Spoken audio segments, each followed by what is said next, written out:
পটল দিয়ে আমরা অনেক রকমের তরকারি রান্না করি, আবার এই পটল দিয়ে কিন্তু মিষ্টিও তৈরি করা যায়। আসসালামু আলাইকুম। আজকের পর্বে সবাইকে স্বাগত জানাচ্ছি এই ভাইরাল পটলের মিষ্টি রেসিপিটি দেখার জন্য। কোনো রকমের ছানা তৈরির ঝামেলা ছাড়াই চট জলদি বানিয়ে নিতে পারবেন এই মিষ্টি। আর এই মিষ্টিটা দেখতে যতটা চমৎকার, খেতে কিন্তু অনেক বেশি মজার। বানানো একেবারেই সহজ আর উপকরণ লাগে খুবই কম। আশা করছি আপনাদের কাছে ভালো লাগবে। তো চলুন দেখে নেওয়া যাক কিভাবে তৈরি করতে হয় এই পটলের মিষ্টি। পটলের মিষ্টি বানানোর জন্য এখানে আমি ৫-৬টির মতো পটল নিয়েছি। প্রথমে পটলের দুই পাশ কেটে পিলার দিয়ে ছিলে নিতে হবে। চাইলে আপনি বটি বা ছুরি দিয়েও ছিলে নিতে পারবেন। তো সবগুলো পটল আমি এখানে ছিলে নিয়েছি। চাইলে আপনি পটলের ছিলকাগুলো না ফেলে ভর্তা করে নিতে পারেন। পেঁয়াজ, কাঁচামরিচ, ধনেপাতা একসাথে সিদ্ধ করে ব্লেন্ড করে নিলেই তৈরি হয়ে যাবে এই ভর্তা। আর এই ভর্তাটা গরম ভাতের সাথে খেতে কিন্তু দারুণ লাগে। এবার একটা করে পটল নিয়ে মাছ বরাবর ছুরির সাহায্যে এভাবে অল্প করে ছিঁড়ে নিতে হবে। অপর পাশ কিন্তু কাটা যাবে না, আর দুই পাশ যাতে কেটে না যায় সেটাও লক্ষ্য রাখতে হবে। তারপরে চামচের অপর পাশ দিয়ে পটলের ভিতর থেকে বিচিগুলোকে এভাবে বের করে নিতে হবে। আর এই কাজটা একটু কেয়ারফুলি করতে হবে যাতে পটলটা ভেঙে না যায়। তো ভিতরটা আমি একদম ক্লিন করে নিয়েছি।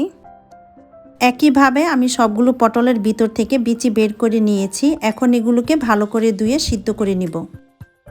পটল সিদ্ধ করার জন্য এখানে পানিটাকে আমি বলক তুলে নিয়েছি। এবার এই পানিতে পটলগুলো দিয়ে দিচ্ছি আর হালকা হাতে একটু নেড়ে চেড়ে দিচ্ছি যাতে দুই পাশে সমানভাবে সিদ্ধ হয়। চুলার আঁচ মিডিয়ামে রেখে 7 থেকে 8 মিনিট এই পটলগুলোকে সিদ্ধ করে নিব।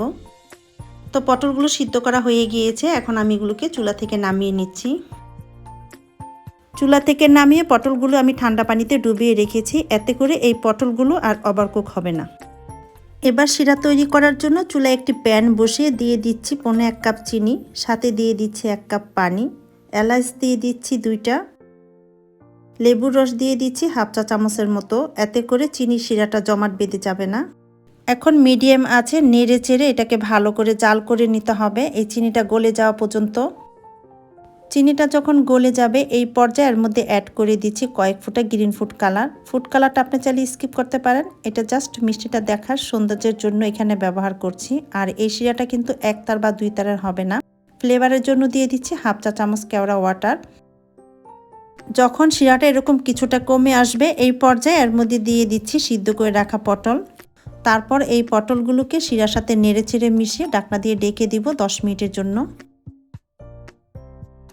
10 মিনিট পরে আমি ঢাকনাটা খুলে নিচ্ছি। পটলগুলো কিন্তু শিরা খেয়ে ডাবল হয়ে গেছে। এখন এইভাবে কয়েকবার উল্টে পাল্টে এগুলোকে আমি শিরা থেকে তুলে ঠান্ডা করে নিব। এই পটলগুলোকে কিন্তু আর শিরাতে রাখা যাবে না, তাহলে অনেক বেশি সফট হয়ে যাবে। যখন এর ভিতরে আপনি পুর ঢুকাবেন তখন এগুলো ভেঙে যাবে, তাই এগুলোকে শিরা থেকে তুলে ঠান্ডা করে নিতে হবে।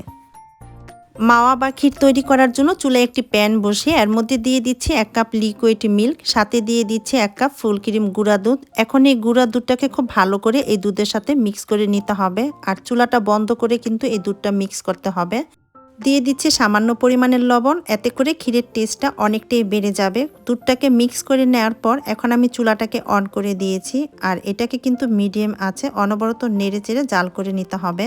1/3 কাপ দিয়ে দিচ্ছি কনডেন্স মিল্ক, আর ফ্লেভারের জন্য দিয়ে দিচ্ছি সামান্য পরিমাণের এলাচের গুঁড়া। এখানে কিন্তু চিনিও ব্যবহার করতে পারবেন, তবে কনডেন্স মিল্ক দিয়ে এই ক্ষীরটা তৈরি করলে খেতে অনেক মজার হয়। মিষ্টির পরিমাণটা আপনি এখানে কমিয়ে বাড়িয়ে দিয়ে নিতে পারবেন। বেশ কিছুক্ষণ জাল করিয়ে নেওয়ার পর যখন ক্ষীরটা এরকম ঘন হয়ে আসবে এর মধ্যে দিয়ে দিতে হবে বাদাম এবং কিশমিশ। তারপর ক্ষীরের সাথে নেড়ে চেড়ে মিশিয়ে কিছুক্ষণ জাল করে চুলা থেকে নামিয়ে এটাকে ঠান্ডা করে নিতে হবে। চুলা থেকে নামিয়ে ক্ষীরটাকে আমি পুরোপুরি ঠান্ডা করে নিয়েছি মিষ্টিগুলো বানানোর জন্য। এখন আমি এক এক করে সবগুলো মিষ্টি বানিয়ে নিব। এর জন্য একটা মিষ্টি নিয়ে তৈরি করে রাখা ক্ষীর বা মাওয়া থেকে অল্প অল্প করে নিয়ে এইভাবে পুরো মিষ্টিটাকে ক্ষীর দিয়ে ভরে দিতে হবে। তো এখানে আমি একটা মিষ্টি বানিয়ে নিয়েছি, এখন বাকি মিষ্টিগুলোকে এই একইভাবে তৈরি করে নিব। এখানে আমি সবগুলো মিষ্টি একইভাবে তৈরি করে উপরে বাদাম আর জাফরান দিয়ে নিয়েছি। এবার এর উপরে এইভাবে কিছুটা শিরা ছড়িয়ে পরিবেশন করুন স্বাস্থ্যসম্মত ঘরে তৈরি পটলের মিষ্টি।